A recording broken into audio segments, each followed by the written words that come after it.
चीन के वैज्ञानिकों ने चमगादड़ों में एक नए कोरोना वायरस की खोज की है, जिससे वैश्विक स्वास्थ्य समुदाय में हड़कंप मच गया है। यह खोज ऐसे समय में आई है जब पूरी दुनिया अभी भी कोविड-19 महामारी के प्रभाव से पूरी तरह उबर भी नहीं पाई है। 5 साल पहले चीन के वुहान शहर से फैले कोरोना वायरस ने लाखों लोगों की जान ले ली थी और विश्व स्वास्थ्य संगठन को इसे वैश्विक महामारी घोषित करना पड़ा था। अब वैज्ञानिकों ने जो नया वायरस खोजा है वह भी जानवरों से इंसानों में फैल सकता है, जिससे फिर से महामारी का खतरा मंडराने लगा है। इस नए वायरस को लेकर किए गए अध्ययन का नेतृत्व प्रसिद्ध वायरोलॉजिस्ट शी झेंगली ने किया है।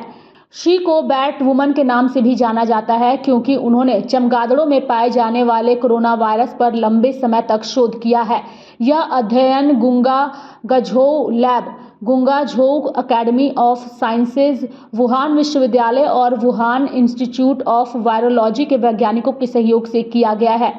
वुहान इंस्टीट्यूट पहले भी कोविड-19 के संभावित स्रोतों को लेकर विवादों में रहा है। कुछ वैज्ञानिकों का मानना है कि कोरोना वायरस एक लैब लीक के कारण फैला था। हालांकि इस पर अब तक कोई स्पष्ट सहमति नहीं बनी है। वैज्ञानिकों के मुताबिक हाल ही में खोजा गया यह वायरस HKU5 कोरोना वायरस की नई वंशावली से संबंधित है, जिसे पहली बार हांगकांग में जापानी पिपिस्ट्रेल चमगादड़ में पहचाना गया था।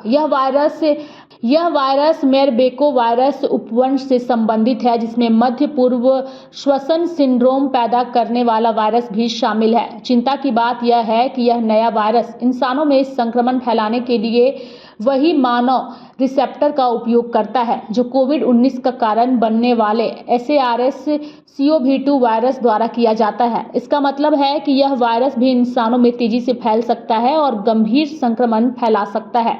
इस खोज के बाद एक बार फिर से कोरोना वायरस की उत्पत्ति को लेकर के बहस तेज हो गई है। हाल ही में अमेरिका खुफिया एजेंसी CIA ने दावा किया था कि कोविड-19 महामारी प्राकृतिक नहीं थी, बल्कि यह वायरस लैब से लीक हुआ था। पूर्व अमेरिकी राष्ट्रपति डोनाल्ड ट्रंप भी इस वायरस को चीनी वायरस कहकर संबोधित करते रहे हैं। हालांकि चीन इन सभी दावों को नकारता रहा है और यह दावा करता है कि वायरस की उत्पत्ति प्राकृतिक रूप से हुई थी।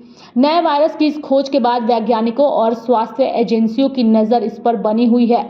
अभी तक यह स्पष्ट नहीं है कि यह वायरस इंसानों के लिए कितना खतरनाक हो सकता है, लेकिन इसका इंसानी रिसेप्टर से जुड़ने की क्षमता चिंताजनक है। वैज्ञानिक इस पर आगे शोध कर रहे हैं ताकि इसके संभावित प्रभावों और जोखिमों का बेहतर आकलन किया जा सके।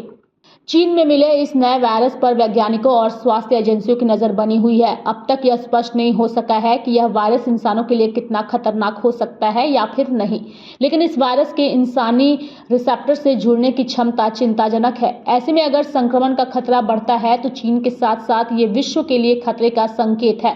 साथ ही आपको बता दें कि 2020 में जब कोरोना वायरस के संक्रमण को रोकने के लिए भारत के साथ कई देशों में लॉकडाउन लगाया गया था। हालांकि फिलहाल लॉकडाउन लगाने की कोई भी संभावना नजर नहीं आ रही है।